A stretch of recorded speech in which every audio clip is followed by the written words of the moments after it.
Yo mga idol, kamusta na? Boxing update naman tayo ngayon. And before that, no, please don't forget po, no, to like and subscribe and always pong pahit na notification bell para updated kayo sa ating mga daily boxing update. Good news po kasi Mero Cuadro Alas matapos nga pong magpasikat, no, at mag-ingay sa social media at ang kanyang sunod-sunod at tuloy-tuloy na panghahamon dito nga po kay Naoya Inoue Halimon ng Japan. Napansin po ngayon ng Floyd Mayweather promotion, no.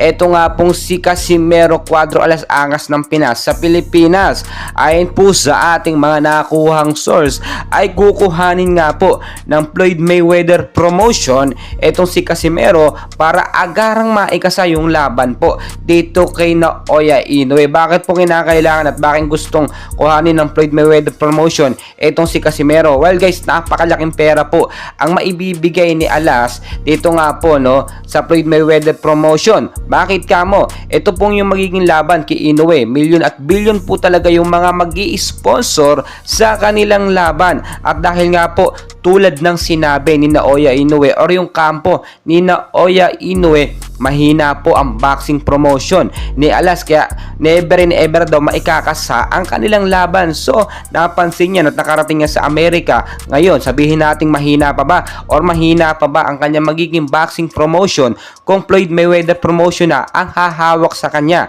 At bukod pa po dyan, magkakaroon or posible pong magkaroon ng sariling personal trainer. Ito nga pong si angas ng Pinas natin dito sa Floyd Mayweather promotion. Ang mga boksingero po nila ay sobrang inaalagaan nila at binibigyan talaga nila ng halaga, especially yung mga training at mga practice na ka-sparring nila ay mga bigating boksingero.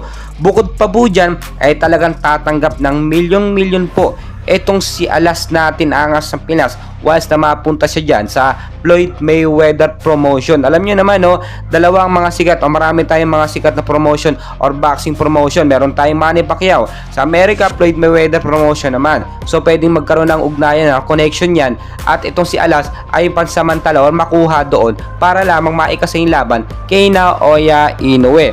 And well guys, kung sa tingin po ninyo makakatakas pa si Naoya Inoue or makakatanggi pa siya once magbigay na or magsubmit na ng application letter itong Floyd Mayweather promotion para kay Naoya Inoue labanan si Casimero, hindi na po. Kasi po ang lakas ng backup ng Floyd Mayweather promotion dito kay Bob Arum.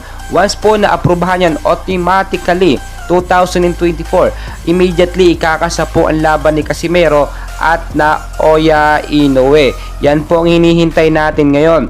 Marami pang mga boksingero ang gustong makalaban itong si Inoue, pero higher priority ay demand na rin ng mga fans, no, itong si Casimero kontra Naoya Inoue. Sa mga post nga po ni Alas, no, sinasabi niya magkikita rin tayo at magkakaharap din tayo sa ring Inoue. And well guys, please don't forget naman po to like and subscribe for more boxing updates sa Pilipinas.